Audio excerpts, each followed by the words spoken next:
Subscribe my channel and press the bell icon.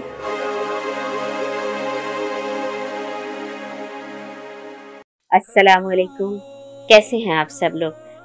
यकीनन अल्लाह पाक के फजल करम से खैर आफियत के साथ इस्तक़बाल रमज़ान शरीफ में मसरूफ़ होंगे। अल्लाह का शुक्र है, हमें और आप सबको अल्लाह ने अपनी ज़िंदगियों में एक बार फिर नेकियों का ये हसीन मौसम, हसीन महीना दिखाया।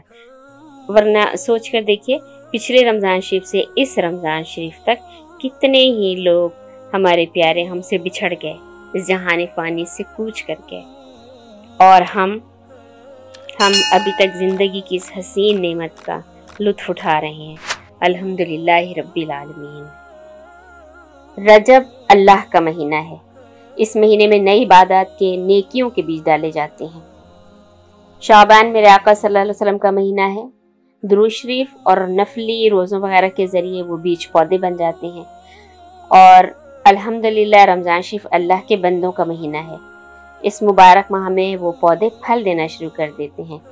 यहाँ ये बात ख़ास तौर पर काबिल ज़िक्र है कि मेरे समेत हम सब जब रमज़ान शरीफ की आमद की, उसके इस्तक़बाल की तैयारियाँ शुरू करते हैं तो सरे फहरिस्त क्या होता है? यकीनन वही जो आप सबके जहन में इस वक्त आ रहा होगा कि डिशेस कौन कौन सी बनेंगी।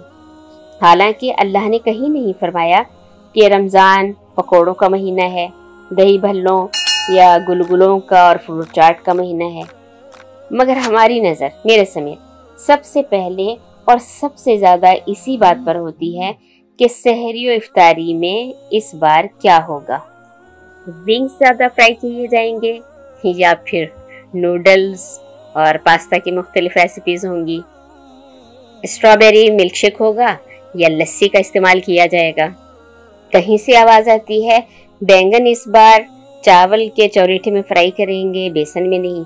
कोई फरमाइश करता है पकोड़ों का नागा हरगिज़ ना हो, उसके बगैर तो मुझे रोज़ा खोलने का पता ही नहीं चलता, मज़ा ही नहीं आता, वगैरह वगैरह। एम आई राइट और नॉट? तो चलें आज इस्तक़बाल रमज़ान शरीफ के हवाले से वो बात करते हैं जो इस माह की असल रूह है।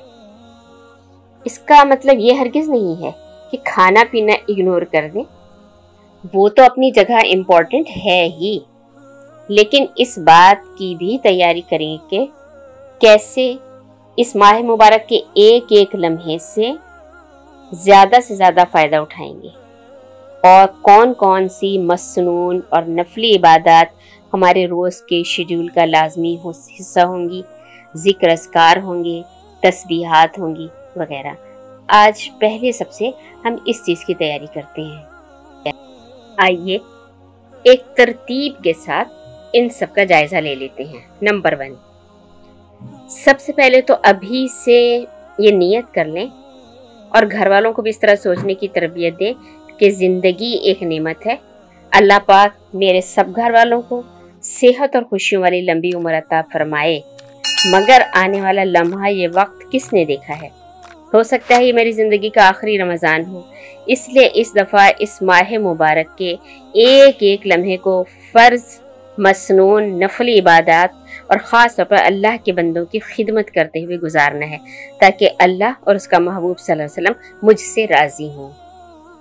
जैसे ही आप ये नियत करके अपनी रमज़ान प्लानिंग शुरू करेंगे, आपको इस नियत का अजर भी मिलना शुरू हो जाएगा। अहद करें कि इस माह में घर का हर फर्द कम अज़ कम एक बार पूरा कुरान पाक ज़रूर पढ़ेगा। आप बाप हैं या माँ हैं, शौहर है या बीवी, आपसे रोज़े हिसाब उनके बारे में ज़रूर सवाल किया जाएगा जिनके आप जिम्मेदार हैं। इसलिए ये जहन साजी या माइंड मेकिंग आपकी जिम्मेदारी है। घर में ताकीद के साथ ऐलान कर दें कि घर का कोई भी फ़र्द जिस पे रोज़े फ़र्ज़ हैं, वो बग़ैर किसी उज़्र शरई यानी बीमारी या सफ़र के हरगिज़ रोज़ा नहीं छोड़ेगा। ये वो ज़रूरी तैयारी है जिसको हम इस्तक़बाल रमज़ान कहते हैं। सबसे पहले तो हमें और आपको ये काम करने चाहिए। इसके अलावा इबादत, आमाल, कुकिंग और घर के कुछ बहुत इंपॉर्टेंट कामों के हवाले से कुछ और ज़रूरी बातें और चीज़ें भी हैं जिनके बारे में मैं अगली वीडियो में बात करूँगी। चैनल को सब्सक्राइब करना और वीडियो को लाइक करना मत भूलिएगा। मिलते हैं नेक्स्ट वीडियो में। टिल देन खुश रखें, खुश रहें। अल्लाह हाफिज़।